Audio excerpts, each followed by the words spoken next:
Bismillahirrahmanirrahim. Assalamualaikum dan salam sejahtera saya ucapkan kepada semua pelajar baru yang telah mendaftar di UTM. Tahniah diucapkan dan selamat datang ke UTM.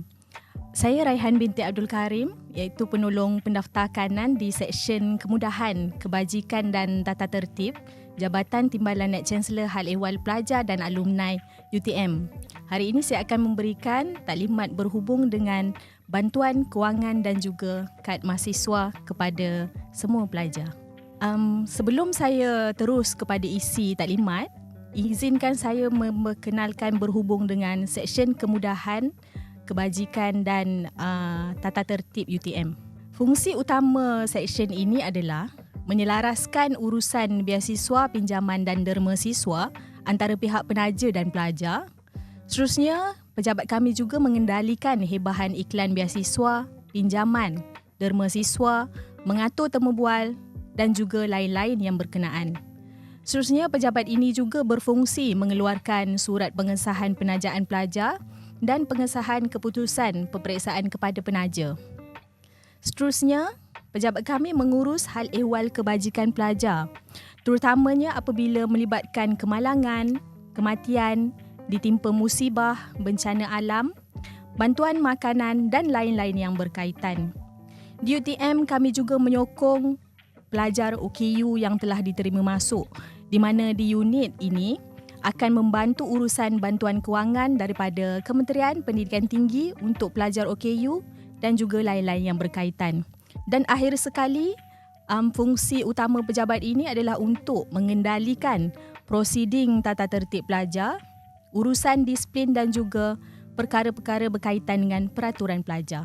Baik, saya akan bawakan penerangan berhubung dengan bantuan kewangan dan juga kad mahasiswa. Berikut adalah jenis-jenis bantuan kewangan yang perlu diketahui oleh pelajar di UTM, di mana bantuan kewangan ini disediakan untuk kemudahan dan perlu dipohon oleh pelajar-pelajar yang berkelayakan. Antaranya kami mempunyai beasiswa, iaitu pembiayaan pendidikan yang diberikan secara percuma kepada pelajar. Pelajar akan terikat dengan ikatan dan juga syarat mengikut kontrak perjanjian yang dimeterai dengan pihak penaja. Seterusnya, UTM juga memberikan bantuan dalam bentuk pinjaman, iaitu pembiayaan pendidikan yang diberikan secara pinjaman dan pelajar terus perlu membayar balik wang pembiayaan yang telah diberikan tertaluk kepada syarat dan terma yang dimasuki di dalam perjanjian yang disediakan. UTM juga mempunyai bantuan kewangan dalam bentuk kewangan itu sendiri, di mana bantuan ini diberikan kepada pelajar dalam bentuk one-off, iaitu sekali diberikan bagi tujuan-tujuan yang tertentu. Dan akhir sekali, kita menyediakan derma siswa, iaitu bantuan yang disediakan oleh pihak universiti atau pihak-pihak tertentu sama ada dalam bentuk kewangan atau bukan bentuk kewangan seperti bantuan makanan, kemudahan perubatan, bantuan peranti komputer riba, pelan data dan pelbagai bentuk bantuan lain. Agensi yang memberi bantuan kewangan kepada UTM terdapat dalam beberapa kategori, di mana dalam bentuk kerajaan persekutuan, kita menerima bantuan daripada Jabatan Perkhidmatan Awam misalnya. Jika dari aspek badan berkanun, kita menerima bantuan kewangan daripada Majlis Amanah Rakyat, iaitu MARA, PTPTN sendiri dan juga UTM juga menyediakan bantuan kewangan. Untuk kategori syarikat korporat dan agensi swasta, terdapat pelbagai syarikat korporat yang memberikan bantuan kepada pelajar UTM seperti mana contoh terpapar iaitu UEM, Panasonic, Lotte Chemical, Titan serta Maybank. Selain daripada yang terpapar ini, pelbagai lagi syarikat korporat yang memberikan bantuan kewangan. Seterusnya, kita juga menerima bantuan daripada yayasan, misalnya Yayasan Sultan Iskandar Johor, dan juga akhir sekali bantuan daripada kerajaan negeri seperti Kerajaan Negeri Selangor dan juga Kerajaan Negeri Sabah. Untuk perhatian semua pelajar-pelajar, amat perlu diberikan perhatian kepada 4 perkara ini untuk memastikan kita tidak terlepas ataupun dalam keadaan tertentu tidak menerima maklumat berhubung dengan bantuan kewangan. Terutama yang pertama sebagaimana catatan adalah tajaan dalam satu masa. Maksudnya, seseorang pelajar itu hanya dibenarkan mempunyai satu penaja sahaja dalam satu masa. Misalnya seperti paparan tidak boleh menerima tajaan daripada JPA dalam masa yang sama juga menerima pinjaman PTPTN. Pelajar dalam hal ini perlulah ingat bahawa pastikan mana-mana tajaan perlulah diterima secara lengkap terlebih dahulu sebelum ada fikiran ataupun pilihan untuk menerima mana-mana tajaan lain. Ini bagi memastikan tajaan yang diterima itu betul-betul telah diterima oleh pelajar. Seterusnya, bayaran yuran kepada pihak universiti adalah menjadi tanggungjawab pelajar terutamanya untuk membayar yuran yang telah ditetapkan oleh pihak universiti bagi mengelakkan status berhutang di kemudian hari. Dan juga perkara ini akan memberikan kesan kepada proses pengajian pelajar kelak. Ketiga, pelajar perlu kemaskini status penaja, di mana pelajar yang telah menerima tajaan pembiayaan hendaklah memaklumkan kepada pihak Hal Ehwal Pelajar dan Alumni ataupun Jabatan Bendahari untuk direkodkan status penaja semasa. Dan sila fahami syarat dan terma perjanjian penajaan. Baca dengan teliti kandungan yang terkandung dalam perjanjian dengan pihak penaja, terutamanya syarat daripada segi akademik, tempoh kontrak dan sebagainya. Untuk perkara yang keempat, suka untuk saya ingatkan bahawa sila jaga tata kelakuan terutamanya. Kebanyakan syarat-syarat terma perjanjian penajaan ada menyatakan di mana jika pelajar terlibat dengan salah laku ataupun tindakan disiplin akan memberikan impak yang besar kepada penajaan yang diterima. Seterusnya, kita juga perlu peka dengan iklan terkini, di mana kebanyakan penaja menghebahkan iklan beasiswa, pinjaman, bantuan kewangan melalui pelbagai platform media sosial, laman sesawang atau melalui pihak universiti. Sebagai seorang pelajar, kita perlu sentiasa alert ataupun peka dengan iklan-iklan ini untuk memastikan kita dapat pada beasiswa yang kita cuba untuk mohon itu. Okey. Permohonan juga dibuat dalam tempoh masa yang ditetapkan. Pastikan isi borang dengan lengkap serta perhatikan tarikh-tarikh penting yang dinyatakan dalam setiap permohonan yang telah kita lihat melalui iklan yang ada. Serta sila respon segera jika ada pihak penaja yang menghubungi kita sebagai pelajar yang berjaya di senarai pendek, terutama jika kita perlu terlibat dalam proses ujian, temu bual ataupun temu duga yang akan diadakan oleh pihak penaja ini. Saya akan menyentuh sedikit berhubung dengan kesejahteraan pelajar. Seterusnya, di UTM kita ada menyediakan pelbagai sokongan. Di samping bantuan kewangan sebentar tadi, kita ada memberikan sokongan-sokongan lain yang dapat membantu tempoh pembelajaran pelajar semua di UTM.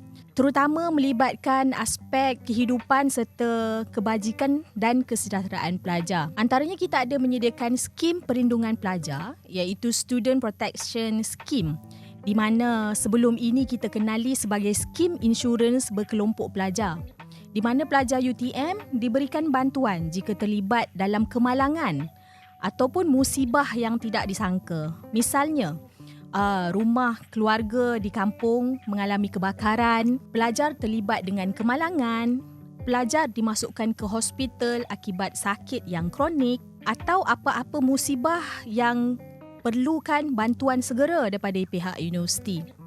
Seterusnya, kita juga menyediakan tabung Chancellor Because We Care, iaitu bantuan makan kepada pelajar dalam kategori B40, iaitu pelajar juga berkeperluan untuk menerima bantuan ini dalam kampus. Selain daripada itu, sebelum ini UTM ada menyediakan food bank siswa, iaitu bantuan makanan bermasak ataupun makanan kering kepada pelajar B40 yang berkeperluan.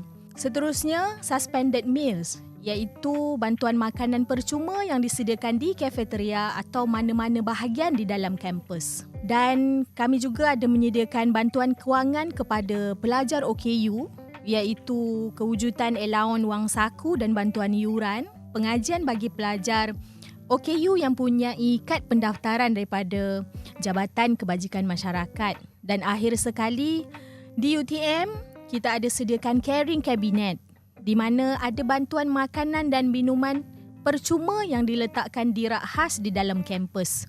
jika pelajar kelak telah melalui kawasan Student Union Building di UTM berhampiran dengan pejabat hal ehwal pelajar alumni, ada satu carrying cabinet yang disediakan dan terdapat makanan di dalamnya serta minuman yang boleh diambil secara percuma kepada pelajar-pelajar yang memerlukan. Ini adalah contoh iklan beasiswa ya, di mana kita juga ada misalnya beasiswa Tunku Abdul Rahman, Eco World Scholarship Program ya.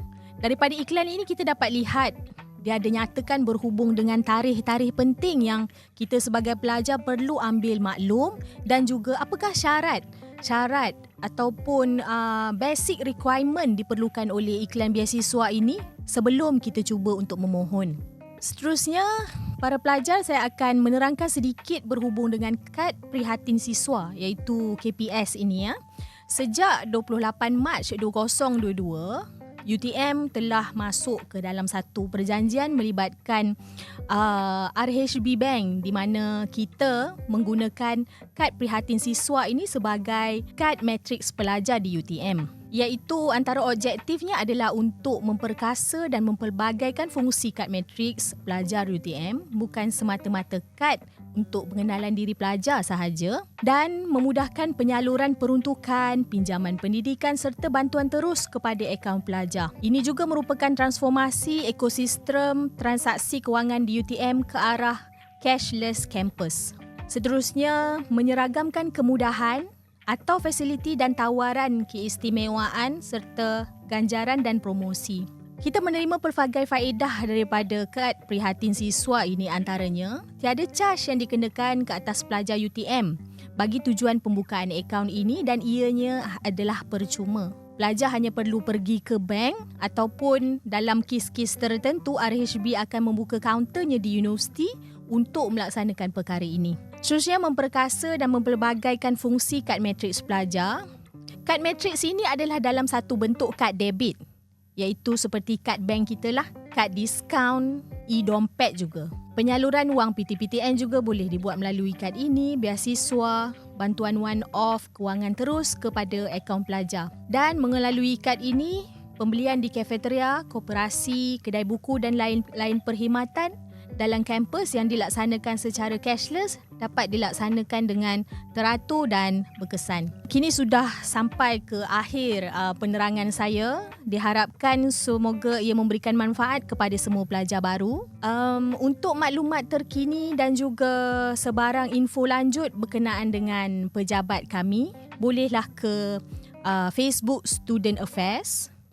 Kami juga mempunyai UTM Official Students Channel melalui Telegram serta di website yang telah dipaparkan ini www.utm.my/studentsaffairs. Diharapkan dengan penerangan ini dapat membantu semua pelajar dan dapat memberikan maklumat yang baik untuk meneruskan pengajian di universiti ini.